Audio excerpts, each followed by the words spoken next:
ธรรมะรัตนังสังฆรัตนังอินังรัตนานังหานุภาเวนะจักขุราสีทิสังนัสสะอัมมะขันธานุภาเวนะปิปักขปัญญานุภาเวนะชินะสาวกานุภาเวนะสัพเพเตโลกาสัพเพเตอันตรายาสัพเพเตอุปัตตวาสัพเพเตตุนิมิตาสัพเพเตอวมังคลาวินาศตุอนุวัฏโภอนันวัฏโภชีวิวัฏโภยาสวัฏโภปัลลวัฏโภปัลลวัฏโภสุขวัฏโภตุสัมปัตตังทุกขโลกาพญาเวลาสุขาสันตุอุปัตตวาในกาอันตรายาปิมินัสจะเตจะสาจญาสิทธิอนามาพังสุติมัคคายังสุขังพลังสิริอายุจะวันโนจะภพกรรม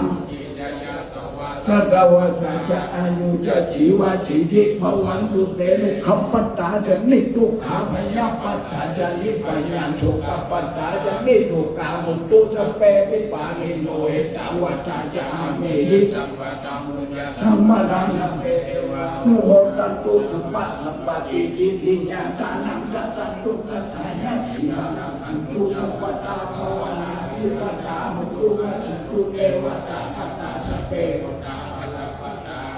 ก็นันจะยังปลังหลังตานันจะเกเจนะทัพธรรมบรรดามิสัพพะโสโขพุทธานังกุปาโตสุขาสังฆมันเอสนาสุขาสังฆนัสสามกีสัมมปานังกัปโปสุโข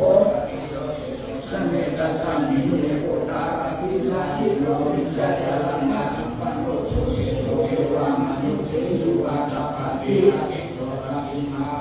สัมมิมาสันนัโตคติโนตาปฏิสัมมิโนปฏิวัมมโนอัสสะสัพพะมโหราชังปฏิเทศสาอาโลกยปะลามาลาภัสสันตุติปะลามังคะนังวิสาสะปะลามังยาหิปะลังปะลามังสุขาสาธุสาธุสาธุนิมนต์หลวงพ่อท่านพระครูวิสิตศรีลาภรณ์ได้เข้ารับการผูกข้อมือจากพระมหาเถระ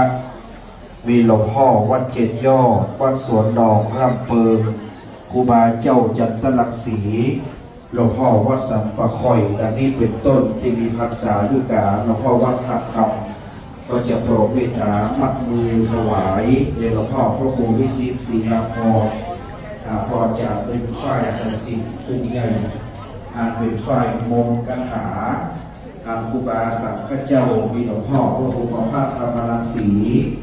ได้นำพระสังฆเจ้าเจริญพระพุทธมนต์สื่อโมราจตาหลวงถวายแด่หลวงพ่อท่านพระครูวิสิตศรีลาภรณ์บัดนี้พระมหาเถระจะได้มัดมือถวายท่านพระครูวิสิตศรีลาภรณ์ตามลำดับเป็นรูปไปพอจากวัดเอาโยมขันเข้าต่อของไม้น้ำเขามีส้มปล่อยจะได้กล่าวสุนาพระการเป็นลำดับต่อไปและจะได้รวดกล่าวคำถวายก็ใกล้เวลาเหตุขนาดโยมขันสา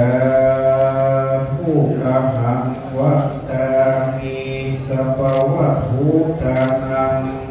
สัพพังโตสังฆมัคคะเวภัมเตสาธุโอกัสสะข้าแต่สัพพะเยี่ยมเครื่องควรตาสาปริวาราลาพร้อมทุกข้านาอัมสเปจนาเจ้ามหาสมณสังฆาเลมูลสังฆาผู้ข้าทั้งหลายตั้งไปในและไปนอกไปในหลวงพ่อท่านพระครูวิสิตศรีลาภรณ์รองเจ้าคณะอำเภอเมืองเชียงใหม่เจ้าอาวาสวัดบางสีคำเป็นเก้าเป็นประธานโอ้แห่งห้องไปนอกมามีพ่อเลี้ยงท่านวัดแม่เลี้ยงท่านพิชาสุสิทธิ์คำพ่อเลี้ยงของไปเพลงประชาและคณะสภาวัดบางสีคำน้ำบ่อเย็นสภาอันเป็นลูกศิษย์ลูกหาต่างหลาย